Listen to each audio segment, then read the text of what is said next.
श्रीरम्ये श्रीमहालक्ष्मी सन्ध्या देवी समुद्यते उत्तिष्ठ कनकाभिज्ञे प्रार्थये श्रीहरिप्रिये श्रीरम्ये श्रीमहालक्ष्मी सन्ध्या देवी समुद्यते उत्तिष्ठ कनकाभिज्ञे प्रार्थये श्रीहरिप्रिये उत्तिष्ठोत्तिष्ठ कल्याणि उत्तिष्ठ कनकाह्वयि उत्तिष्ठ वरदे देवी ब्रह्माण्डान् पाहि भार्गवी माङ्गल्य भावमहिते भुवनैक सौम्ये श्री विष्णुमानस सरोवर राजहंसी चन्द्रोज्ज्वले मृदु मनोहर हेमगात्री कल्याणि हे कनकलक्ष्मी सुप्रभातम् कनकाख्यलक्ष्मी कमनीय विग्रहे मधुर श्रवन्ति मधुसूदन प्रिये कमलासनादिललना सुसेविते तव सुप्रभात मम ते सुधारये विश्वैकवन्द्य चरिते विमलान्तरङ्गे रक्षा कटाक्ष रमणीय कृपान्तरङ्गे गोविन्द मन्दिर सुसुन्दर भाग्यरेखे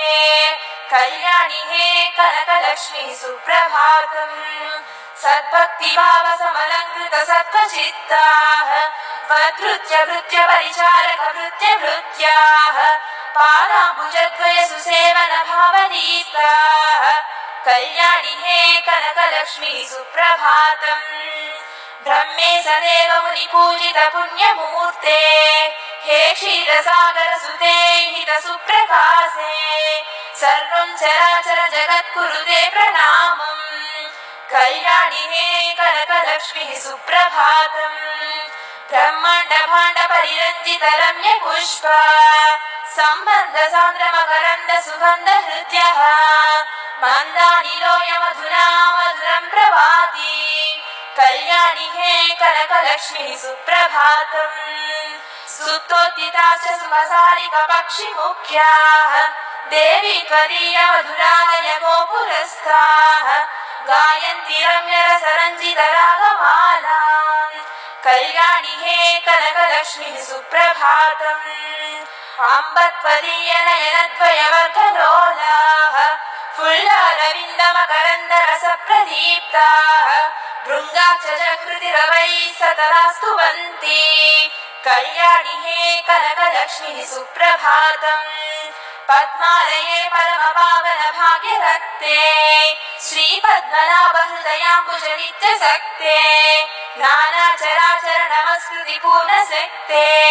कल्याणि हे कनकलक्ष्मी सुप्रभातम् कारुण्यसागर सुदीप्त सुधा स्वरूपे कल्याण निर्मल गुणोज्ज्वल रत्नरागे संकीर्तनामृत रसाब्ज समुत्तरङ्गे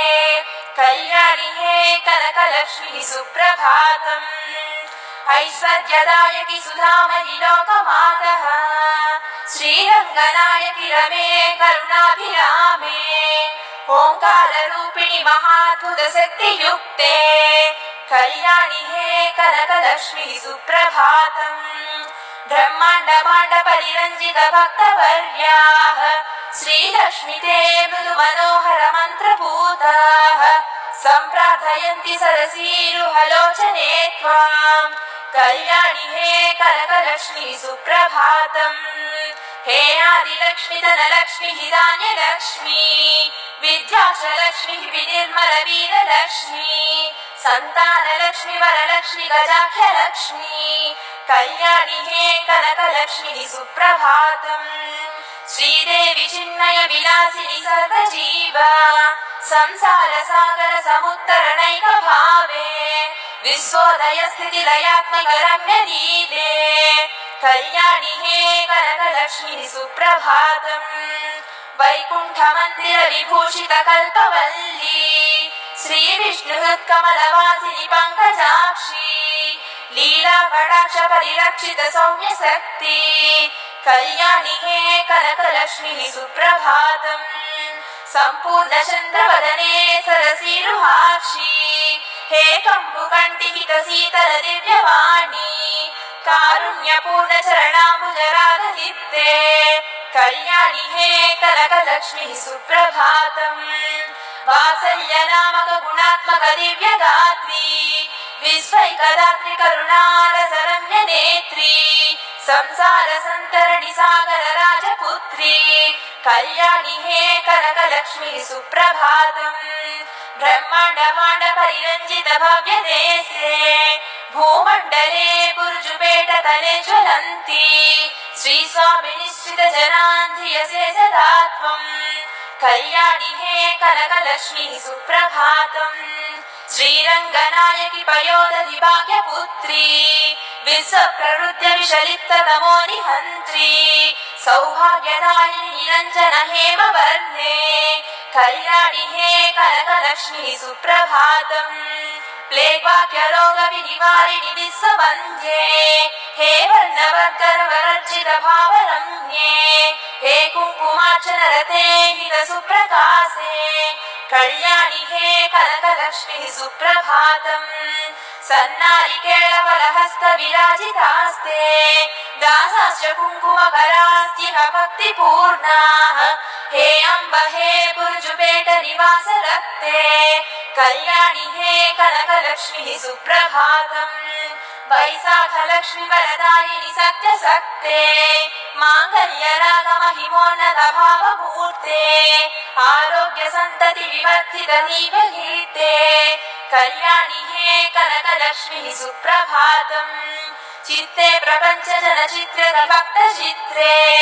अम्ब त्वदीय सुमनोहर रूपमेव जाज्वल्यमान मधुना समदर्शनार्थी कल्याणि हे कनकलक्ष्मी सुप्रभातम् सूर्योदये सरसिजानि समुल्लसन्ति सुश्राव्य पक्षिकलकूजितमभ्यपेति सद्भक्तयोत्र नवभक्तयुता ज्वलन्ति कल्याणि हे कनकलक्ष्मी सुप्रभातम् सौभाग्यकामित पराननदाश्च लक्ष्मी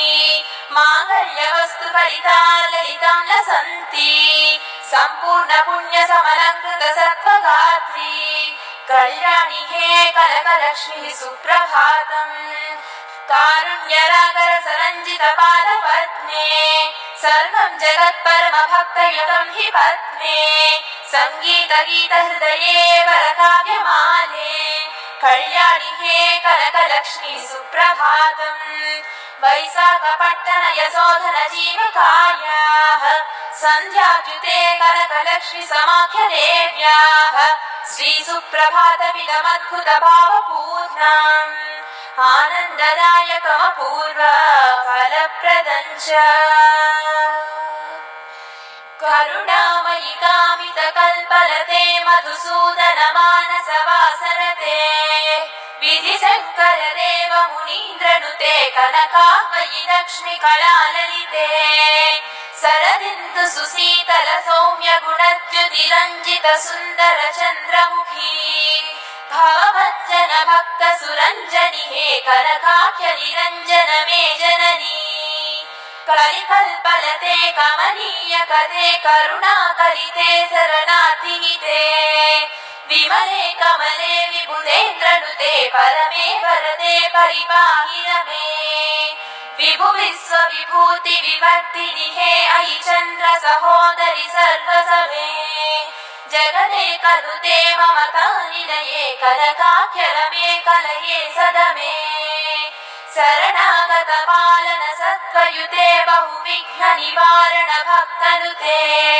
कमलेक्षण हृत्कमलोल्लसिते कनकाख्य रमा सततं जय हे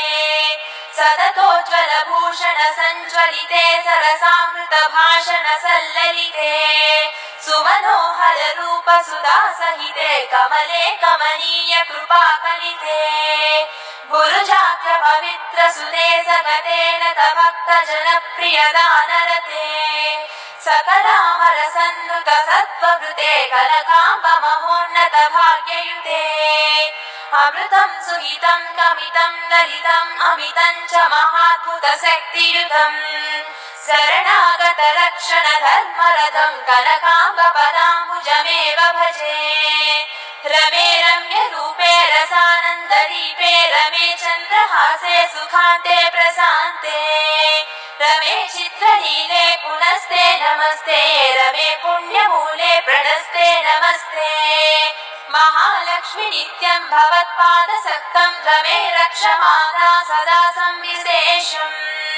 सदा भावके सत्यलक्ष्मी त्वदीयं सुकान्तां प्रशान्तां सुधापादपद्मम् रागालये रमादेवी रसानन्दसुधाचरी प्रसीद त्वं क्षमस्व त्वं पापकोटिसदावृतम्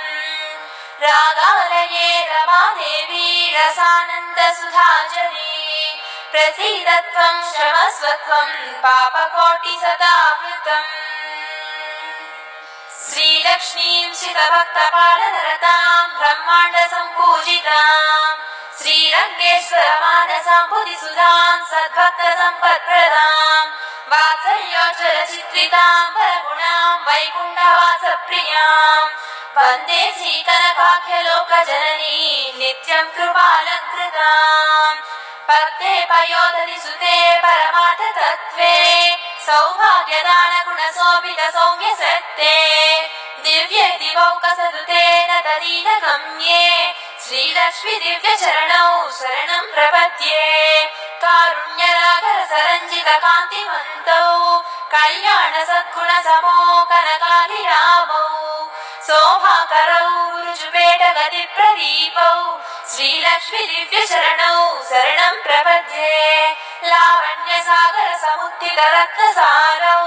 सौभाग्यपूर्णगुणगुम्भितसौम्यहारौ विष्णोर्विशालहृदयाम्बुजपुण्यगन्धौ श्रीलक्ष्मी दिव्यचरणौ शरणं प्रपद्ये सन्ध्यासमर्चितसमुज्ज्वलपुष्पपूर्णौ कान्तौ मनोहरकणामयकान्तिशीले भव्यौ कृपालसफलौ भवबन्धुदूरौ श्रीलक्ष्मी दिव्यचरणौ शरणं प्रपद्ये श्रीपद्मनाभकरपल्लवलालिताद्वौ ब्रह्मे सदेव मुनिपूजितपुण्यसीता ब्रह्माण्डभाण्डपरिरञ्जितमूर्तिमन्ता श्रीलक्ष्मी दिव्यचरणौ शरणं प्रपद्ये नित्यं सुमङ्गलि सुसेवितसुप्रकाशौ मन्दारपल्लवसमौ मधुहासहासौ भूतिप्रदौ गुरुजुपेटरुजुप्रदीपौ श्रीलक्ष्मी दिव्यचरणौ शरणं प्रपद्ये श्रीविष्णुतत्त्वगुणनिर्णययुक्तियुक्तौ ब्रह्मादिदेवगणरक्षणरागरक्तौ भूसुन्दरौ गुरुजुपेटरुजुप्रदीपौ श्रीलक्ष्मी दिव्यचरणौ शरणं प्रपद्ये भक्तप्रदीप निजभक्तहृदान्तरङ्गा पद्मप्रभूषण विवर्धितकान्तिकान्ता विश्वैकमङ्गलकरौ विमलौ विशेक्षौ श्रीलक्ष्मी दिव्यचरणौ शरणं प्रपद्ये वेदप्रपञ्चितमहाविभवाभिरामौ नित्यं पुराणनिचयो लिखिता पुराणे सत्काव्यसञ्चय समुज्ज्वल सत्यभावौ श्रीलक्ष्मी दिव्यचरणौ शरणं प्रपद्ये वाणी शिवा प्रमुखदेव सती प्रणामा पुष्पप्रसूतमकरन्दरसप्रवाहौ सन्मङ्गलैकसदनौ सकलप्रधानौ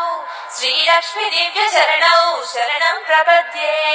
श्रीविष्णुवक्षसि महाश्रुतिसूक्तिशीर्षे लीलामये चित्चिदात्मकचित्रचित्रे सर्वत्र सन्ततसमद्भुतसम्प्रकाशौ श्रीलक्ष्मी दिव्यचरणौ शरणं प्रपद्ये कारुण्यपूर्णकमलोपमभूनिवासा आपन्नरक्षणपरौ हरिचित्तहारौ प्रेमाकरी गुरुजुपेटविहारहृद्यौ श्रीलक्ष्मी दिव्यचरणौ शरणं प्रपद्ये आचार्यवर्ध्यविनुते हरिनित्यसक्ते विज्ञानलक्ष्मी विविधश्रुतिसत्यसूक्ते कल्याणकोटिकलिते कनकाभिधाने वैशाखलक्ष्मी शरणौ शरणं प्रपद्ये पुण्यालये पुरुषकालपरायणे श्रीः ब्रह्माण्डभाण्डजनयित्री कृपासुनेत्री कल्याणि हे करकसंस्कृतिभूषिते त्वां वैशाखलक्ष्मी सततं शरणं गतोऽस्मि रमे सम्पूर्णसौभाग्यनिलये कनकाह्यये श्रीरञ्जितकृपामूर्ति श्रीमहालक्ष्मी मङ्गलम् पद्मे जगत्त्रयानन्दा सन्धानकृति तत्परे क्षीरवारासि सत्पुत्री श्री महालक्ष्मी मङ्गलम् वैशाखलक्ष्मी विश्वेशा विष्णुकमलालये महामाये सदा चेये श्रीरमादेवी मङ्गलम् दिव्ये कनकलक्ष्याख्या देवते लोकसेविते चिदानन्दात्मिके देवी श्रीमहालक्ष्मी मङ्गलम् गोविन्द हृदयानन्द